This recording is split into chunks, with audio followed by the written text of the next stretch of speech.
Nyieun gode blag, halo barudak. Kusabab beuteung lapar hayang barang dahar. Langsung wae ngagidi ka dapur kakaratak naon nu aya di dapur.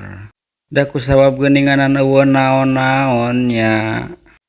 Alias teu boga nanaon are ka warung oge da salarangeuk. Ari pek teh aya nyelap sauprit geuninganan nya tarigu.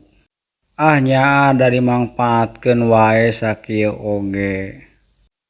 Rencanana urang di dieu arek nyieun gode blag nya. Ari ceuk pamajikan mah ieu teh ngaranna teh gode blag cenah oge.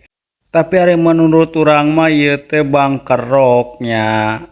Dah keukeuh geuninganan ngadu argumen ceuk pamajikan gode blag ceuk urang bangkerok.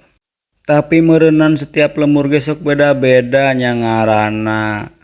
Teuing ari di barudak ieu ngaranna naon nya komen. Lanjut ayeuna ku urang gode blagna langsung diputer-puter tong poho dibalikeun oge. Tapi ieu teh kunaon geuninganannya. Geuning rapet hese rek dibalikeunna teh. Malum ari katelo serbaguna mah geuninganan kadang dipake nyayur, padang dipake ngagoreng, tah jadina teh rapet lamun dipake ngagoreng kieu teh barudak. Tong poho dibalikeun gode blagna besi kukung nya alias tutung. Tah ieu gode blagna geus tereh jadi nya. Siap disajikeun di wadahan kana piring. Kusabab geus jadi nya geus sakitu heula videona nya barudak. Bye.